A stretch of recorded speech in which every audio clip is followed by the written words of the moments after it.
Vamos en esta tarde a hablar sobre la iglesia en Filadelfia.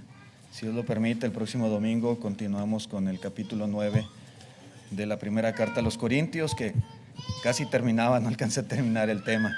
Así que vamos a estudiar en esta tarde, hermanos, sobre lo que el Señor Jesucristo manda decir a esta iglesia ahí en Apocalipsis capítulo 3. La iglesia en Filadelfia.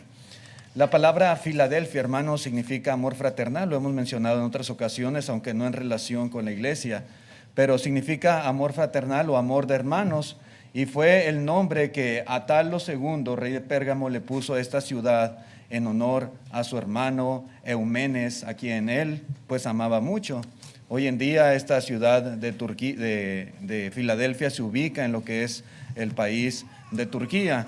Y lo más importante, hermanos, de Filadelfia, pues radicaba en el hecho de que ahí había una iglesia de Cristo, ¿verdad? Y ese es el punto importante aquí de nuestra lección. En esta ciudad, signifique lo que signifique, ¿verdad? Pero la Biblia dice que ahí había una iglesia fiel, una iglesia digna de considerar, a la cual el Señor Jesucristo hizo llegar un mensaje a través de este libro de Apocalipsis que escribe el apóstol Juan. Dice en el versículo 7 del capítulo 3, escribe al ángel de la iglesia en Filadelfia, esto dice el santo, el verdadero, el que tiene la llave de David, el que abre y ninguno cierra, y cierra y ninguno abre. Es Jesucristo quien se identifica a través de estos adjetivos, a través de estas descripciones, y Él es el que está haciendo llegar este mensaje a la iglesia en Filadelfia. Algunas cosas, hermanos, que podemos notar en este mensaje es que la iglesia, pues, es una iglesia que recibe elogios de parte del Señor. Qué hermoso, hermanos, es cuando una iglesia es vista, es observada, es analizada a través de los ojos de Cristo, que son como llama de fuego y que anda en medio de los 7 candeleros, y que Él, después de observar, después de considerar la vida de una congregación, hay elogios para ella. Y este fue el caso de la iglesia en Filadelfia. Una de las cosas que se dice de ella es que es una iglesia que tenía pocas fuerzas. En el versículo 8 de este capítulo 3 dice: yo conozco tus obras, he aquí he puesto delante de ti una puerta abierta, la cual nadie puede cerrar, porque aunque tienes poca fuerza, has guardado mi palabra y no has negado mi nombre. Algo que se describe de esta iglesia es precisamente esta frase que a veces al leerla puede resultar un poco inquietante para nosotros, que es una iglesia que tiene poca fuerza, ¿sí? No sabemos, hermanos, con exactitud qué quiso decir el Señor Jesucristo cuando habla de ella con una iglesia con poca fuerza, pero entre las cosas que puede significar es tal vez que era de membresía pequeña, ¿sí? Puede ser que en ese sentido sea con poca fuerza. Puede ser tal vez escasez de talento. A veces lo hay, dependiendo de las circunstancias, dependiendo del entorno en el cual estos hermanos se desarrollaron. Puede ser posible. También puede ser que sea poca fuerza en el sentido de pobreza material. Hay lugares donde hay mucha carencia, mucha necesidad, mucha pobreza económicamente hablando. Puede ser que en ese sentido ellos eran una iglesia con poca fuerza, inclusive en el sentido tal vez de menosprecio de la sociedad por la posición social de sus miembros. Tal vez, de una u otra manera, hermanos, esta iglesia es considerada aquí como de poca fuerza.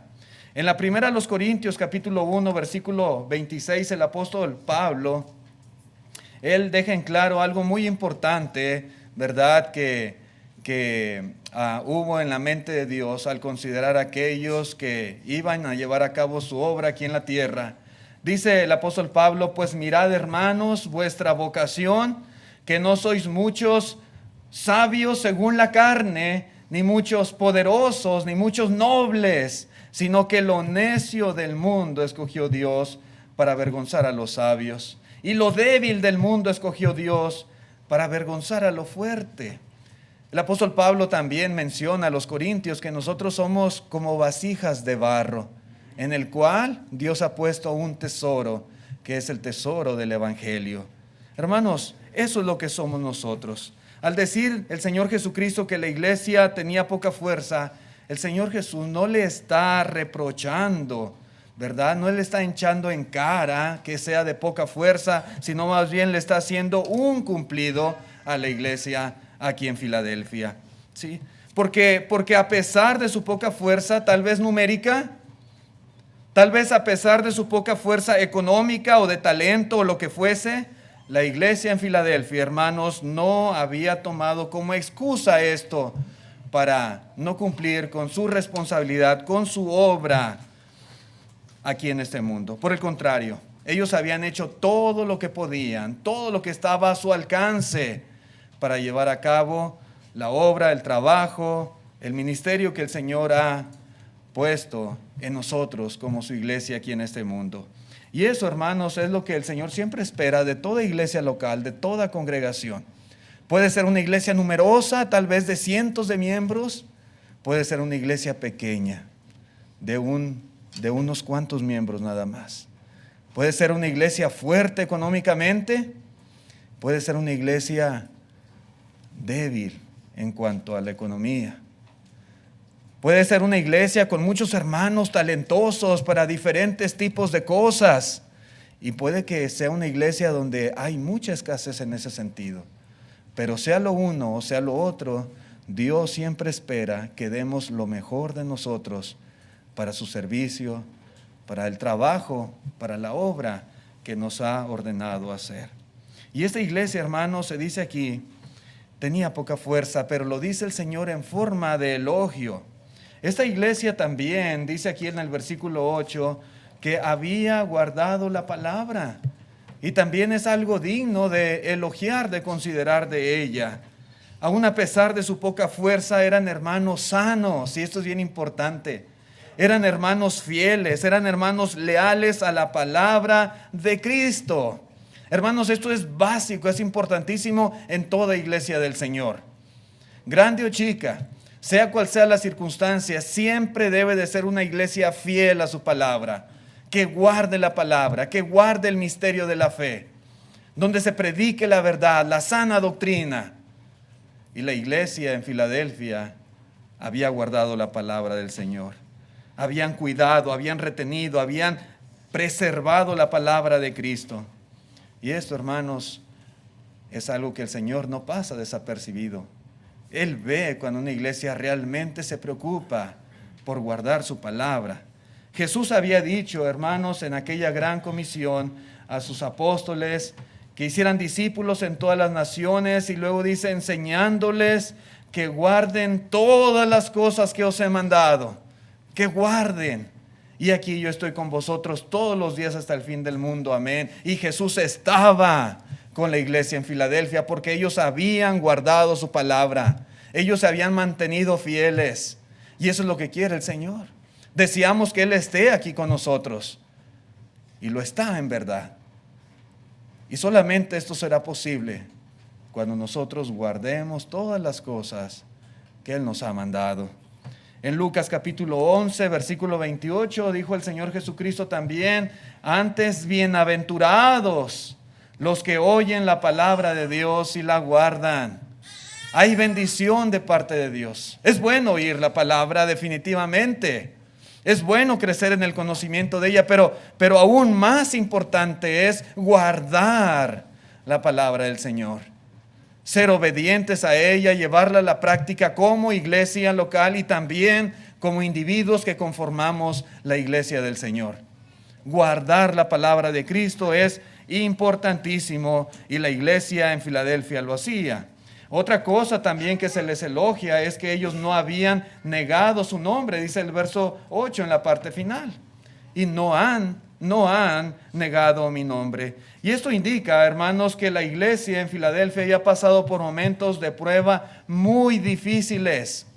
Que ellos habían pasado momentos en que la fe de los hermanos fue probada. Y no solamente fue probada, sino aprobada por Dios.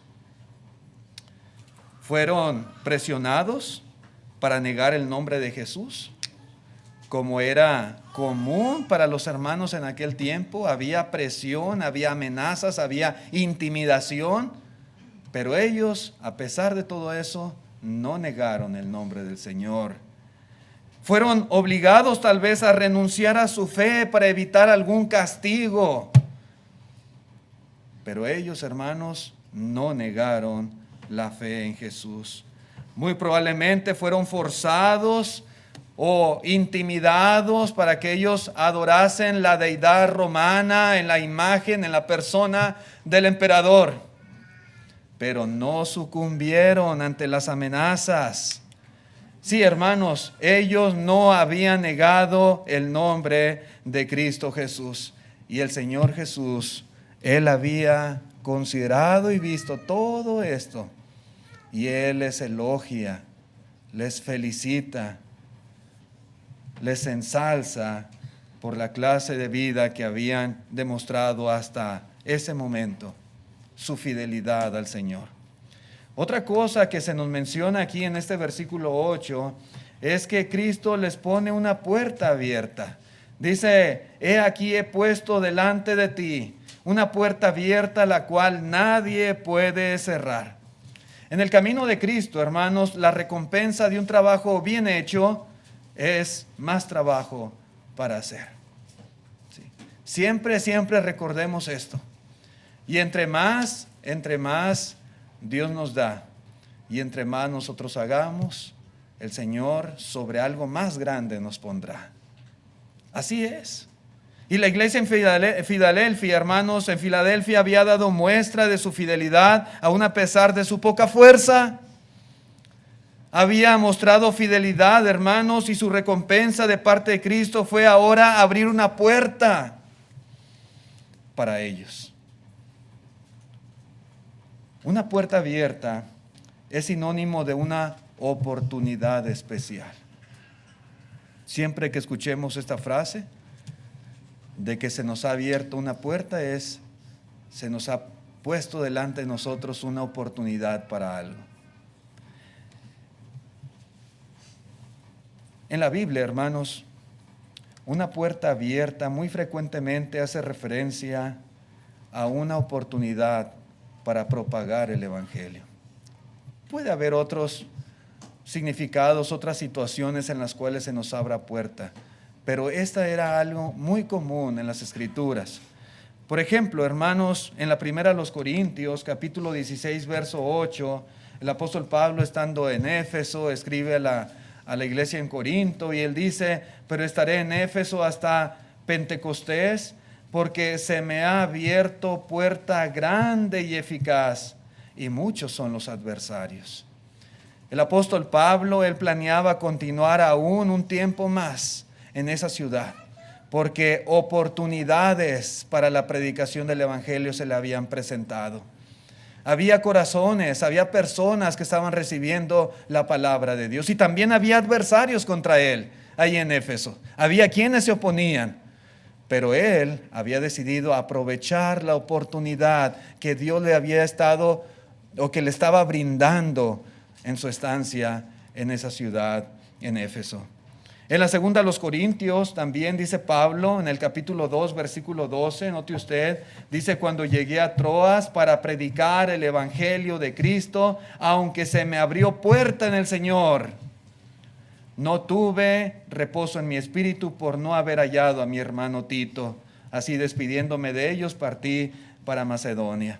Pero el punto aquí a enfatizar es que ahí en Troas se le abrió puerta en el Señor, puerta para predicar el Evangelio de Cristo. Muchas veces en la Escritura, hermanos, esta frase de una puerta abierta tiene que ver con oportunidad que se nos presenta para dar a conocer el Evangelio de Jesús. En la carta a los Colosenses, capítulo 4 y versículo 3, dice Pablo también, orando también al mismo tiempo por nosotros, para que el Señor nos abra puerta para la palabra, a fin de dar a conocer el misterio de Cristo, por el cual también estoy preso.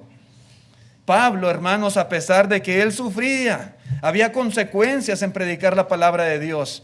Por esa causa estaba allí en una celda, prisionero, pero él seguía orando a Dios. para que Dios pusiera los medios para que se presentaran oportunidades delante de él, para que se abrieran puertas, para que hubiera personas interesadas que quisieran conocer el Evangelio. Y él oraba a Dios para este propósito. Sí, hermanos, y la iglesia en Filadelfia, dice el Señor, que una puerta de oportunidad se abriría delante de ellos.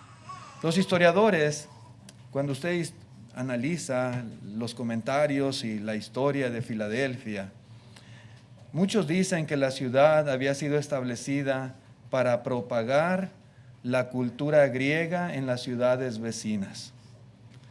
Y esto muy seguramente así fue.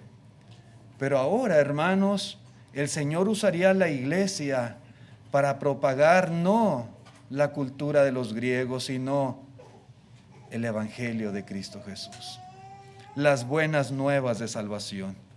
Una puerta abierta o una oportunidad para predicar debemos verlo siempre como un regalo de Dios, como una bendición, como un privilegio y también como una responsabilidad. Hermanos, es una cosa bien satisfactoria cuando una persona o cuando alguien nos da la oportunidad de hablarle la palabra de Dios. Hay mucha gente que a veces uno trata de sacarle el tema y rápido cierra la conversación o rápido se nota la negativa de los tales. Pero también hay personas que a veces prestan atención, inclinan su oído a la predicación, que se interesan. Y esto, hermanos, es algo que uno debe siempre aprovechar. Es un privilegio que el Señor ponga delante de nosotros puertas abiertas, oportunidades para predicar la palabra. Muchas veces, hermanos, no necesitamos ir al otro lado del mundo para predicarle a alguien la palabra de Dios. La oportunidad o la puerta abierta puede estar en nuestro propio entorno, puede estar en nuestra misma casa, puede estar en el círculo en el cual nosotros nos movemos, puede estar en el mismo pueblo donde nosotros residimos. ¿Sí? Las oportunidades para predicar la palabra de Dios muchas veces no están lejos de nosotros. El Señor abre la puerta, el Señor es el que nos provee la oportunidad y de nosotros depende el entrar o no entrar a través de esa puerta, el aprovechar o no aprovechar esa oportunidad. Pero todo parece indicar que el Señor confiaba en que ellos, la iglesia ya en Filadelfia, seguirían haciendo lo que podían ahora en nuestra nueva oportunidad, en esta puerta abierta que el Señor iba a presentar delante de ellos. Y todo esto, hermanos, no es más que un conjunto de elogios y cosas buenas que el Señor reconoce de esta congregación. Pero otra cosa muy interesante, que muchas veces es poco común, esta iglesia es una iglesia sin reproches, ¿sí? Sin reproches. La iglesia en Filadelfia habría sufrido a través de algún tiempo persecución por la sinagoga de Satanás, igual que la iglesia en Esmirna también. Pero esta iglesia, hermanos, no fue censurada por Cristo. No hubo reproches hacia ella, no hubo nada que el Señor pudiera encontrar que dijera, esto necesitas corregirlo y necesitas arrepentirte. El Señor con sus ojos como llama de fuego, representando su omnisciencia, no encontró en esta iglesia reproche alguno. No. El hecho, hermanos, de que no se les censure significa que eran miembros que tomaban en serio su cristianismo.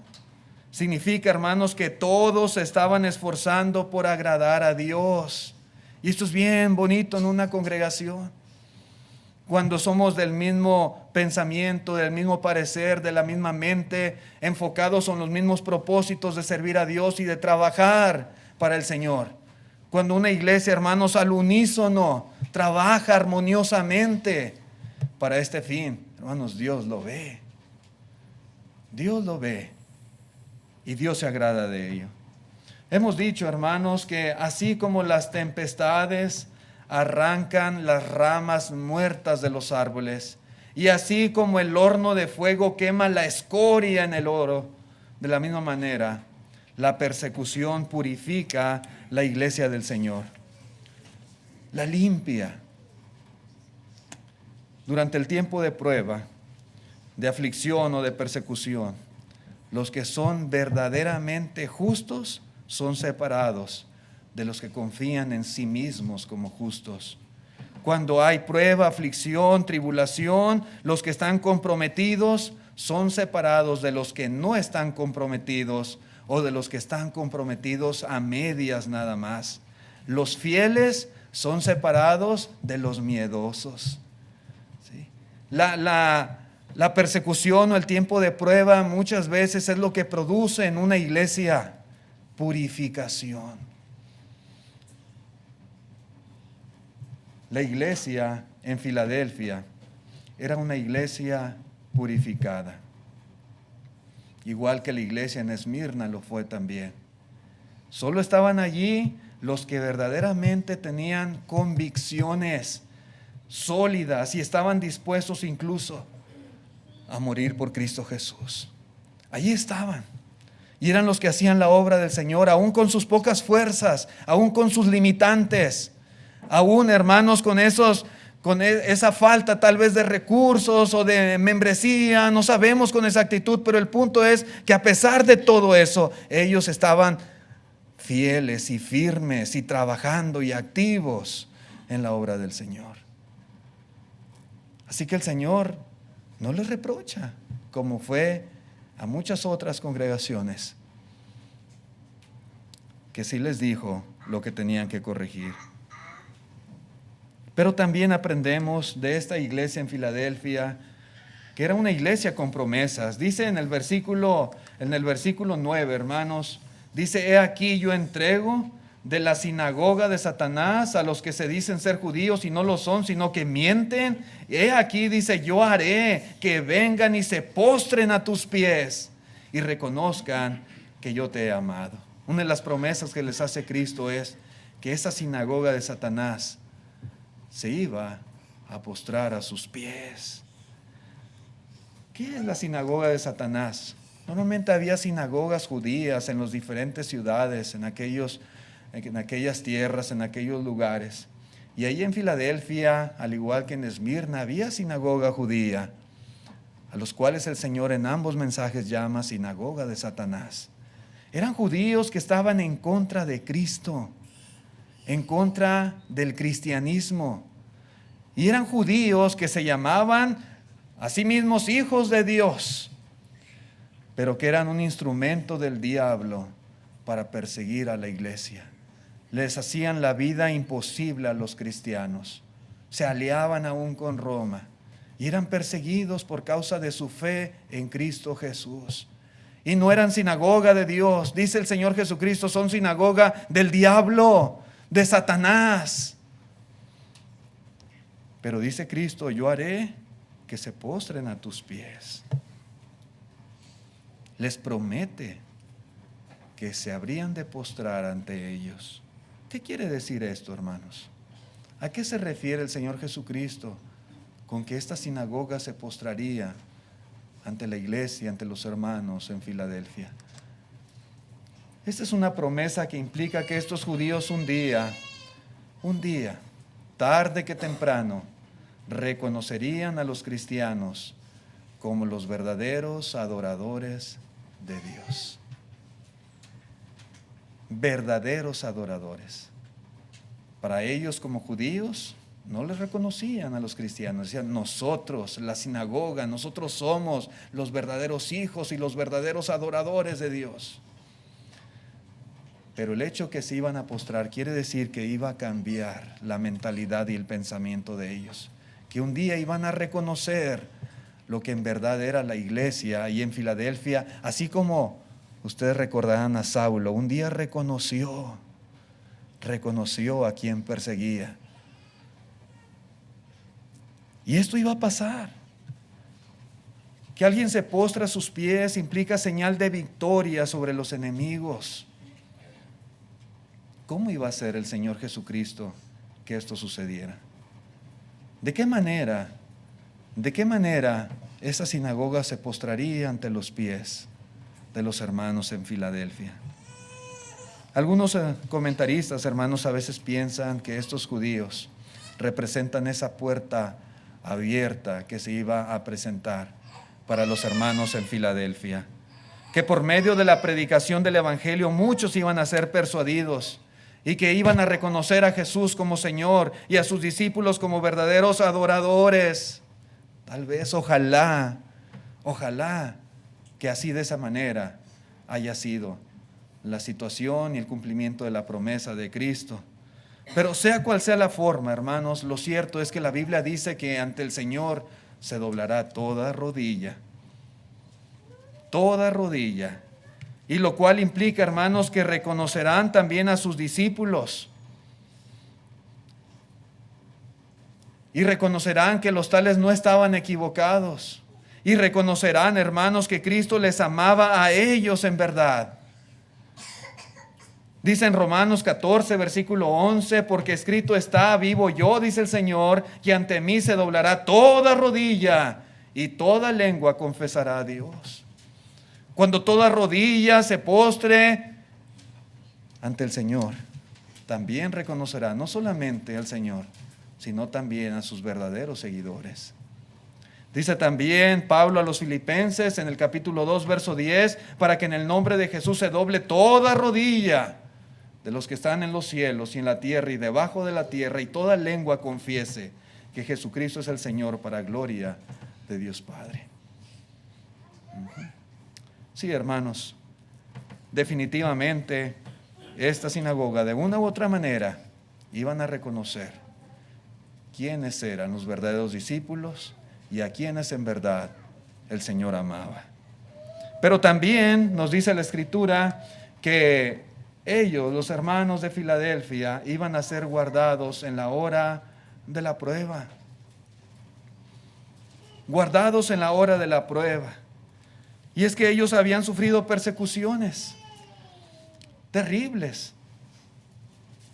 Pero por lo visto, hermanos, por lo que aquí dice el Señor Jesucristo, al parecer iban a venir pruebas peores a ellos. Cosas aún más terribles. Pero la promesa del Señor es: yo te guardaré en el tiempo de la prueba. Ellos habían guardado la palabra de Dios y por lo tanto, como consecuencia, dice el Señor, yo te guardaré también en el tiempo de la prueba, para probar a los que moran sobre la tierra. Cuando Dios, hermanos, envía pruebas sobre los moradores de la tierra, estas pruebas son con el propósito de que se arrepientan. Muchas veces vienen a este mundo diferentes tipos de calamidades, de situaciones duras y difíciles.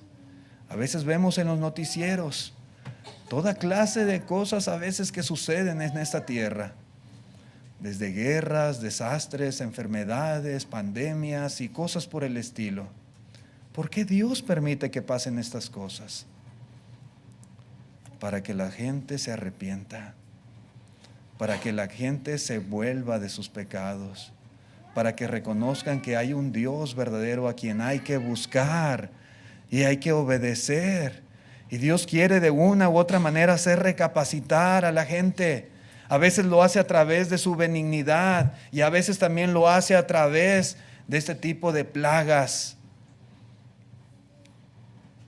Dice, por ejemplo, en Apocalipsis 9, versículo 20, dice, y los otros hombres que no fueron muertos con estas plagas, ni aún así se arrepintieron de las obras de sus manos, ni dejaron de adorar a los demonios y a las imágenes de oro, de plata, de bronce, de piedra y de madera, las cuales no pueden ver, ni oír, ni andar. Y no se arrepintieron de sus homicidios, ni de sus hechicerías, ni de sus fornicaciones, ni de sus hurtos. Y muchas veces Dios permite que estas cosas sucedan en este mundo para que la gente se arrepienta y se vuelva a Él. Pero muchos, a pesar de todo eso, no se arrepienten. Siguen en sus fornicaciones, siguen en sus blasfemias, siguen en sus adulterios, siguen en sus idolatrías y siguen en toda clase de pecado. Sí. Dios, hermanos, iba a traer algo así sobre el mundo entero, pero les dice a los hermanos: yo te guardaré en el tiempo de la prueba. Hermanos, ¿haría Cristo inmunes a los cristianos? ¿A las enfermedades tal vez? ¿O a las guerras? ¿O a la escasez? ¿Acaso ellos no iban a sufrir nada de estas cosas que iban a venir en el mundo? ¿Los iba a guardar Dios en una burbuja especial, que no iban a ser ellos afectados en ninguna manera? Puede ser, hermanos, que en algún sentido Dios daría protección física, pero sobre todo el punto es que Dios los iba a guardar en un sentido espiritual. A los cristianos, más que ser libres de pruebas, Dios nos ha prometido, hermanos, los recursos espirituales para poder sobrevivir, sobreponernos a todas estas cosas. Dios, hermanos, provee a través de su palabra y a través de su providencia los medios, los recursos para que todo cristiano se mantenga fiel a pesar de los problemas y las situaciones que a veces nos desaniman o tratan de derrotarnos. Dice, por ejemplo, en la segunda de los Corintios 12, versículo 9, le dice al apóstol Pablo, ¿verdad? O dice el apóstol Pablo a sí mismo de lo que le dice el Señor: bástate mi gracia, porque mi poder se perfecciona en la debilidad. Por tanto, de buena gana me gloriaré más bien en mis debilidades, para que repose sobre mí el poder de Cristo. Él estaba pasando una situación difícil, no solamente por todo lo que él sufría por su predicación, sino también aún su propia salud física. Había un aguijón en su carne que él le pedía y le pedía al Señor que se lo quitara. Y el Señor dijo: no, me eres más útil así como estás. Y le dice: bástate mi gracia. Sí, hermanos, el Señor no lo hizo inmune a la enfermedad, ni le quitó la enfermedad, pero proveyó para él su gracia. Su gracia. Lo cual es aún muchísimo más valioso que la salud física. Dice en la segunda a Timoteo capítulo 4 verso 17, dice Pablo: pero el Señor estuvo a mi lado y me dio fuerzas. Todos lo habían desamparado, lo habían dejado solo. Y dice: pero el Señor estuvo a mi lado y me dio fuerzas para que por mí fuese cumplida la predicación y que todos los gentiles oyesen. Así fui librado de la boca del león. A pesar de sus sufrimientos, él no estaba solo. El Señor estaba a su lado. El Señor le fortalecía para que él pudiera continuar con su ministerio y se mantuviera firme en la obra para la cual había sido llamado. Hermanos, lo que Jesús promete a los hermanos en Filadelfia es que no los dejaría en ningún momento cuando las tribulaciones llegaran. Él les promete que estaría a su lado, que tendrían su gracia, su providencia, su amor, y que no dudaran en ningún momento que estas cosas estarían con ellos. Él los iba a auxiliar en el momento de la prueba. Pero también les promete que si retenían todo lo que tenían, su corona no les iba a ser robada. Dice en el versículo 11, dice: he aquí yo vengo pronto, retén lo que tienes para que ninguno tome tu corona. Todo cristiano fiel tiene una corona guardada en los cielos. Esa corona representa el premio, el galardón, representa nuestra salvación, nuestra vida eterna en los cielos. Y les dice el Señor: retén todo lo que tienes. Implica, hermanos, las palabras de Cristo, que uno puede perder esa corona. No queremos perderla, por supuesto que no. Nuestra salvación eterna, nuestra vida en el cielo con Dios, no queremos perder ese premio, no. Pero se puede perder si nos desanimamos por los problemas, por las situaciones que a veces nos toca vivir en la vida y decidimos dejar las cosas de Dios y abandonar a la iglesia y volvernos al mundo. Hermanos, estamos renunciando a nuestra corona. Por eso les dice aquí el Señor Jesucristo a los hermanos que retengan lo que tienen, que retuvieran su fe, que retuvieran esa palabra que se les había predicado, que retuvieran ese amor por Cristo, que retuvieran aún esas pocas fuerzas que ellos tenían. Retén lo que tienes para que nadie, ni siquiera aún Satanás mismo, robe tu corona, te quite ese premio, ese galardón que te espera allá en los cielos. Retén lo que tienes. Sí, hermanos, es bien importante. Hemos obedecido el Evangelio, gracias a Dios que permitió que lo conociéramos y lo entendiéramos y tuviéramos el valor de confesar la fe en Jesucristo y ser bautizados. Gracias al Señor. Pero hay que retener lo que tenemos. Hay que perseverar hasta el fin. Hay que ser fieles hasta la muerte para que nadie robe nuestra corona.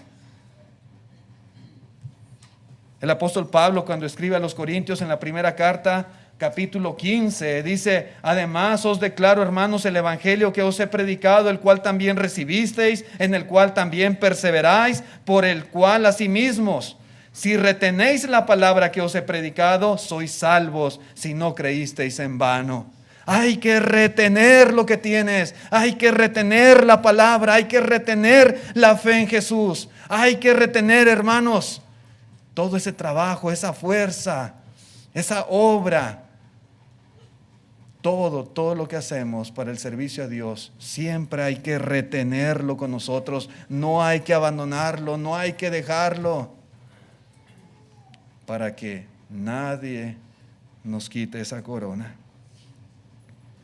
También se le dice en el versículo 12 que al que venciere será columna. Dice: al que venciere yo le haré columna en el templo de Dios y nunca más saldrá de allí. Y escribiré sobre él el nombre de mi Dios y el nombre de la ciudad de mi Dios, la nueva Jerusalén, la cual desciende del cielo de mi Dios, y mi nombre nuevo. Pero dice: yo le haré columna. Hermanos, humanamente la iglesia de Filadelfia tenía poca fuerza, pero Cristo los haría columna en el templo de Dios, dice aquí. Eran poquitos tal vez, pero iban a ser columna en el templo de Dios. Eran pobres tal vez económicamente, pero iban a ser columna en el templo de Dios. Una columna, hermanos, es fuerte para poder sostener, para poder soportar un edificio. Y ellos serían en el templo de Dios una columna. En aquellos tiempos, hermanos, también era costumbre erigir columnas para honrar a ciertas personas. A veces se grababan en ellas sus nombres y se incluía información acerca de tales personas. Hoy en día a veces es común ver monumentos, ver placas ahí describiendo, ¿verdad?, alguna persona, sus nombres y sus vidas. En el cielo seremos columnas, lo cual implica una posición de honor y también implica permanencia en la casa de Dios. Hermanos, qué bendición. Qué hermoso, ¿verdad?, que se digan esas palabras por boca de Cristo Jesús para esa iglesia. Qué aliento tan grande para seguir adelante, para seguir con la obra, con el esfuerzo que ellos estaban haciendo por servir a Cristo a pesar de la oposición. Y también se dice, hermanos, que dice el Señor: escribiré sobre él el nombre de mi Dios y el nombre de la ciudad de mi Dios, la nueva Jerusalén, la cual desciende del cielo de mi Dios, y mi nombre nuevo. El que tiene oído, oiga lo que el Espíritu dice a las iglesias. Un nombre inscrito implica pertenencia. Así de fácil. Si usted se encuentra un himnario por ahí en la banca y no sabe de quién es, lo primero que va a hacer es buscar ahí por dentro a ver qué nombre encuentra. Y ese nombre indica el dueño de ese himnario.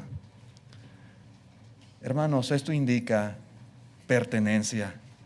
Pertenecemos a Dios. Pertenecemos a la ciudad de Dios. A esa ciudad que tiene fundamentos. Esa ciudad cuyo arquitecto y constructor es Dios. Allí pertenecemos. Allí está nuestro hogar. Y pertenecemos a Cristo. Por eso seremos columnas y allí estará escrito el nombre de Dios, el nombre de la santa ciudad. Porque ese es el lugar, hermanos, al cual iremos si nosotros nos mantenemos fieles hasta la muerte. Así que esta carta, hermanos, esta carta nos invita a aprovechar las oportunidades que Dios nos da, principalmente la oportunidad de predicar el Evangelio. Esta carta a Filadelfia nos invita a guardar su palabra para que nosotros también podamos ser guardados por Él. Esta carta nos invita a retener siempre todo lo que Dios nos ha confiado para no perder nuestra corona. Esta carta nos anima a entender que aunque somos débiles, Dios puede hacer de nosotros columnas permanentes allá en el cielo. Un mensaje muy hermoso, de mucho aliento para la iglesia en Filadelfia, pero también de mucho aliento para nosotros si imitamos el proceder de estos hermanos que se describe aquí en esta carta que hemos estudiado en esta tarde. Gracias, hermanos, por su atención. Que Dios les bendiga a cada uno de ustedes. Y dejo en pantalla el plan de salvación por si en esta tarde hubiese algún amigo que quiera venir a Cristo y que quiera gozar de las bendiciones que hay en su iglesia, como las bendiciones que hemos mencionado se prometieron a los hermanos en Filadelfia. Después del himno, si hay algún amigo que quiera ser bautizado, tendrá la oportunidad para manifestarlo. Vamos a estar de pie los que puedan.